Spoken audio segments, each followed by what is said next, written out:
घी ढूंढे तो की फर्क नहीं पड़े और पानी ढूंढे तो जीव बढ़े, पानी ढूंढे तो जीव बढ़े। आज वर्तमान समय में जोधपुर की पड़ रहे जल स्रोत चीख चीख के कह रहे कि मुझे बचाओ, मुझे बचाओ, परंतु प्रशासन की राजनीतिक संरक्षण में इन जल स्रोतों की बर्बादी के लिए जिम्मेवार हमने। उसमें उमेश सागर, बालसमंद झील, गंगलाव, गुलाब सागर, फतेह सागर और बाजी का तालाब। मैं ये भी नहीं कह रहा हूँ सूर सागर तालाब ये भी आज अपनी किस्मत को रो रहा है और अंतिम क्षण तक ये बर्बादी के निशाने पर हम जिम्मेदार हो गए हैं।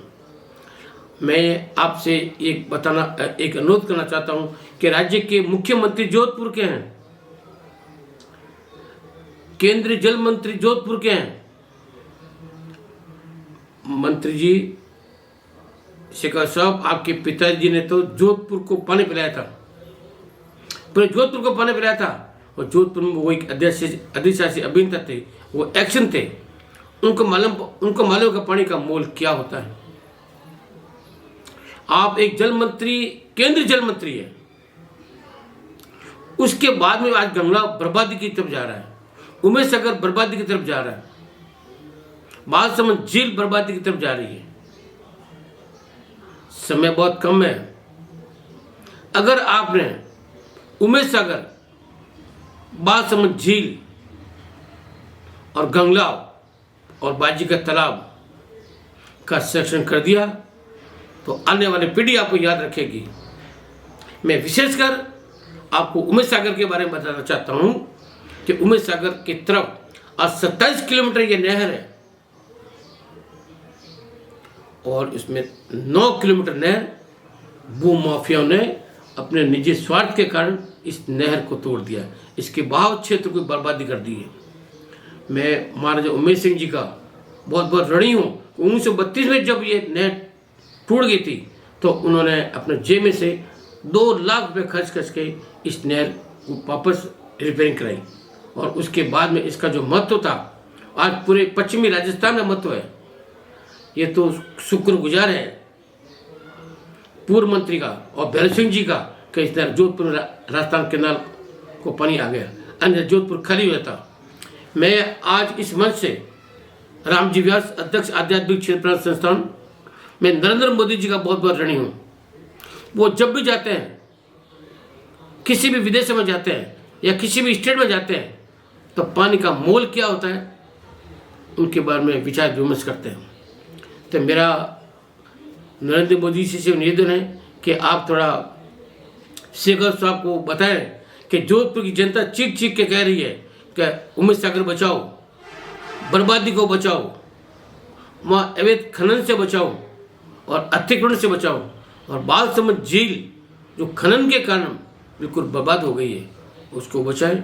मैं आपको ये भी बताना चाहता हूँ कि समय समय पर supreme court, NGT, high court ने जनहित के अंदर इतने ऐसे फैसले किए जो आज भी हमारे जोधपुर भी नज़ीर बन चुके हैं। मैं नागौर का एक फैसला है, वो है Abdul Rahman versus state of Rajasthan, जो गोविंद जी माथुर साहब ने दिया था और आज ये फैसला पूरे भारत के अंदर नज़ीर बनकर पेश हो रहा है। मेरे द्वारा मेरे बड़े भाई साहब मगराजी सिंह आज दुनिया में नहीं है, मैं उनकी आत्मा को शांति प्रदान करता हूँ और उनके जो अधीनस्थ, उनके जो जूनियर है भावी शर्मा ने मेरे निवेदन पर एक हाईकोर्ट में रिट की थी, जो सेम जी लोढ़ा साहब के कोर्ट में ये मामला विचाराधीन था, जिसके अंदर उमेश सागर, बालसमंद झील, गंगलाव, बाजी का तालाब और गुलाब सागर 30 मीटर की परिधि में कोई पट्टे नहीं मिलेंगे। यहाँ तक कि उन्होंने ये कह दिया कि जो बहाव क्षेत्र है उसमें स्थायी रूप से कोई पट्टे नहीं मिलेंगे। ये जो फैसला है मैं आपको बताऊं, ये फैसला संगीत जी लोढ़ा साहब का है, जिसके अंदर उन्होंने स्पष्ट ये आदेश, उन्होंने 27 पेज का जो आदेश है इन्होंने दिया। और इस रिट का निर्णय भी कर दिया, परंतु प्रशासन को चाहिए कि इसको इम्प्लीमेंट करें। ये काम प्रशासन का है,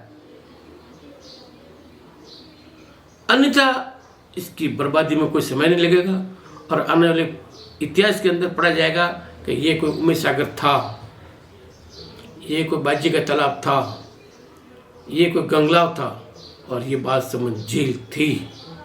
इसलिए मेरा एक बार पुनः गजेंद्र सिंह शेखावत साहब से अनुरोध है कि आप अपने पिताजी से जो आपने जो संस्कार लिए हैं उसका संस्कार का महत्व समझते हुए आप उमेश सागर को बचावें, बालसमंद झील को बचावें।